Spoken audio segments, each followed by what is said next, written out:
අපි අද කතා කරමු කස්ටමර් කෙනෙක් අපිට දෙන ඩිසයින් එක අනුව අපි කොහොමද එයාට සාධාරණයක් කරලා මේ ඇඳුම ඩිසයින් කරලා දෙන්නේ කියලා.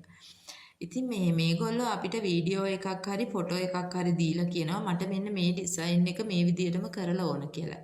හැබැයි එයාගේ ශරීරයේ හැඩය වෙනස් අර අපි දෙන ෆොටෝ එකේ ඇඳලා ඉන්න කෙනාට වැඩිය මෙයාගේ ශරීරයේ හැඩය වෙනස්. මෙයා සමහරට ගොඩාක් මහත කෙනෙක් වෙන්න පුළුවන්, ගොඩාක් කෙට්ටු කෙනෙක් වෙන්න පුළුවන්. එතකොට එයා දෙන පින්තූරේ හරි දෙන වීඩියෝ එක හරි සමහර විට ඩිසයින් එක මෙයාට මැහුවට පස්සේ වෙනස් වෙන්න පුළුවන්.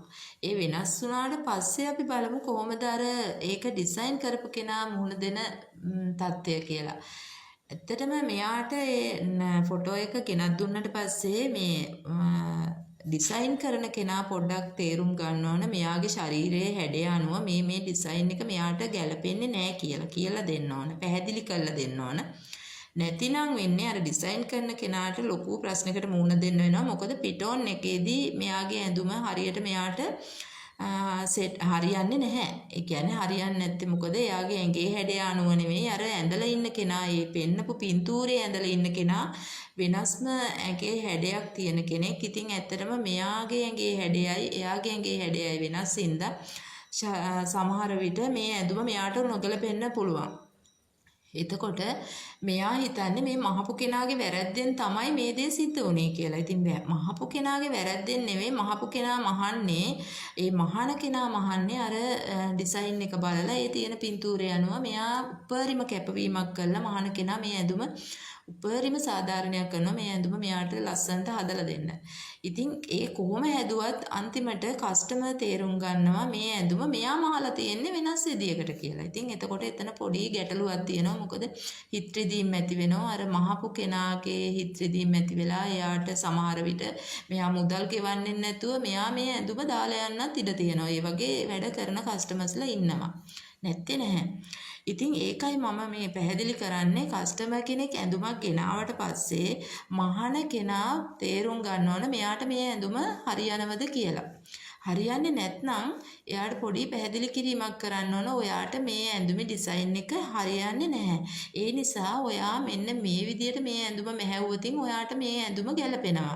ඒක චූටි තේරුම් කිරීමක් කරන්න ඕන. නැත්නම් මෙයාට ගැලපෙන්නේ නැති වුණාම වෙන්නේ කස්ටමර් ඒ ඇඳුම ප්‍රතික්ෂේප කරනවා. ඒ කියන්නේ එයාට ඒ ඇඳුම එපා කියනවා. මේක නෙවෙයි මම දුන්නේ වෙන ඩිසයින් එකක්. අන්න එහෙම කියන අවස්ථාවන් තියෙනවා. ඉතින් අපි තේරුම් ගන්න ඕන මේ කස්ටමර්ස්ලා දැක්ක පළියෙන් එයාගේ ඇස රැවටීමක් වෙනවා. එයාගේ ඇස රැවටීමක් වෙනවා මේ දකින්න පින්තූරය සහ දකින්න වීඩියෝ එක ගැන එයාගේ ඇස රැවටෙනවා.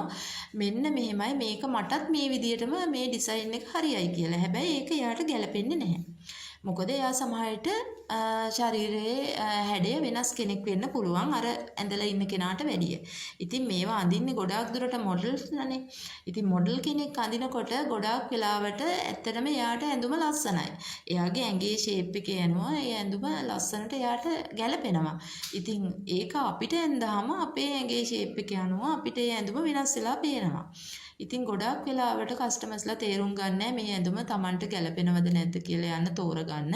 ඉතින් හැම වෙලාවෙම මම ඔයාලට කියන්නේ ඇඳුමත් තෝරනකොට Tamanගේ ශරීරයේ හැඩය අනුව ඇඳුම තෝරන්න. නැත්නම් අර මහාන කෙනත් ටිකක් අපහසුතාවයටපත් වෙනවා. ඔයාලත් අපහසුතාවයටපත් වෙනවා. හිත රිදීම් ඇති වෙනවා. එතකොට ඔයාලට සල්ලිත් නැහැ, ඇඳුමත් නැහැ. රෙදි කෑල්ලට වියදම් කරපු ඒ සල්ලි ඔක්කොම නැතිව ඇත්තටම අපරාධ වෙන්නේ. ඒ හින්දා හැමතිස්සෙම මහාන කෙනාට ඇහුම්කන් දීලා එයා කියන විදියට මේ ඇඳුම ඩිසයින් කරගන්න ඔයාලා උනන්දු වෙන්න. නැත්නම් වෙන්නේ ඔයාලට අපරාධයක් වෙන්නේ අර සල්ලි රෙදි කෑල්ලයි දෙකම නැති වෙනවා. ඒ හින්දා හැම තිස්සෙම හිතන්න රෙදි මහාන කෙනාට ඇහුම්කන් දීලා එයාගේ උපදෙස් මත ඇඳුම ඩිසයින් කරගන්න.